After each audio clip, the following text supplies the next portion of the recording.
Hello everyone, my name is Nikos and I've been selling on Amazon for 4 years. In the last 2 years, I've been building my brand and selling it on Amazon. We're currently on 183,000 in sales for the year. And last month, my profits matched my yearly teacher's salary 7 months into the year, before even Q4. In today's video, I'm going to go through the steps of launching a new item on Amazon. What are some of the things that you should be doing and what do you need to consider when you launch your first product on Amazon? The first thing is, when your product arrives at Amazon, do not just turn PPC straight away. As tempting as it can be, I want you to be patient. I want you to monitor your actual Amazon listing to see what the prime delivery day is showing on Amazon. Until it shows next day delivery, do not turn on your PPC. If you turn on your PPC, your listings is showing 3, 4 or 5 days delivery, then the customers aren't going to be buying your product. You're going to have a poor click-through rate, a poor conversion rate, and you're going to waste your money on PPC. Click-through rate and conversion rates are vital metrics when it comes to Amazon. So wait until your products are available for next day delivery and then activate PPC. Even if it means leaving your inventory at Amazon and fulfillment centers for 3, 4, 5 days until that time frame is shortened, the next day, that is the first thing I'll ask you to do. The next step is to turn on your PPC. You also need to have quite an aggressive price point. When launching your new product, you should be comparable to other existing products cheaper. Why is this, you ask? Well, we're trying to get a better conversion rate. We're trying to get a product on the front page and see if customers will find value on that price point. Once your listing starts converting, you will find that in fact you're saving money. I say you wanted to sell your item at $24.99, but you end up spending 30 quid on advertising. It'll work better if you spend £10 on advertising but sell it for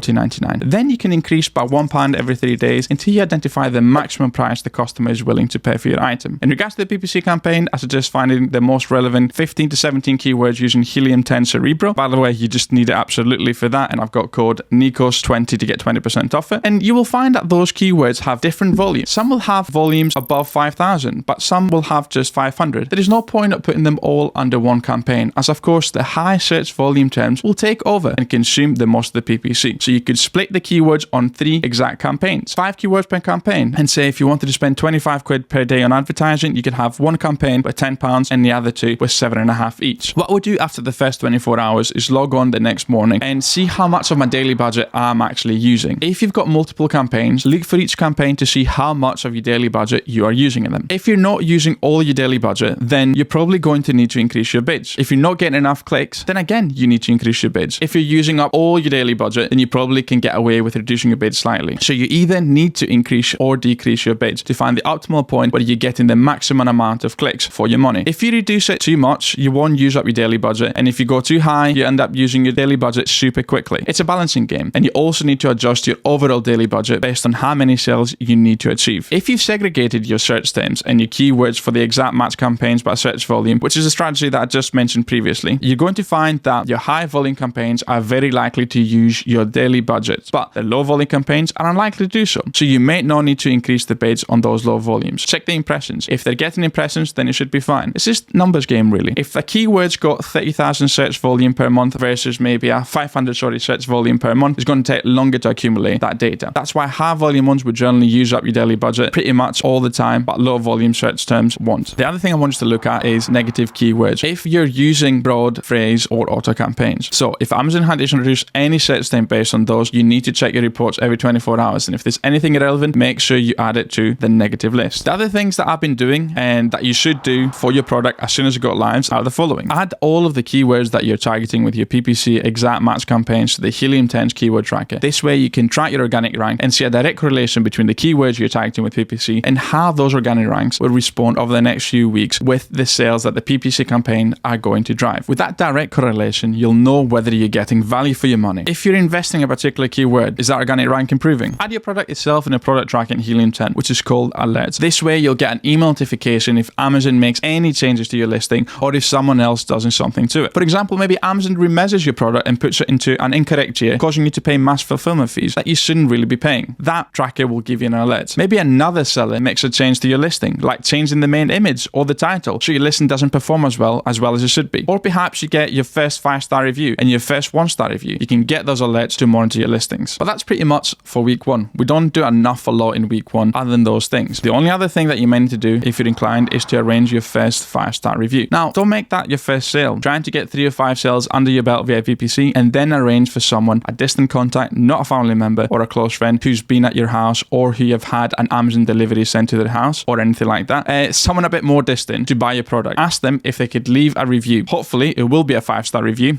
But obviously, you cannot ask them to do that because it's against the Amazon terms and service. Ask them to leave photos, okay, with some of the review as well, as generally photo reviews get voted most helpful and stay at the top of the review list. Then when that 5-star review appears, your conversion rate will improve even further, and that will kind of take you onto week 2, and that's when things start to get a bit interesting. Please subscribe if you don't want to miss out how to tackle week 2, and if you would like to start Amazon with my guidance, then you can do so by simply following the link below, when you can find my course and maybe even schedule a call to find out if I can help you with a one-to-one mentorship. Also, by signing up to my newsletter, you gain access to my free server with other Amazon sellers. Thank you so much for watching, and if you're interested in seeing the mistakes that cost me thousands on Amazon, you can see the video here. I really hope you start your Amazon FBA journey in 2024. Thanks so much for watching.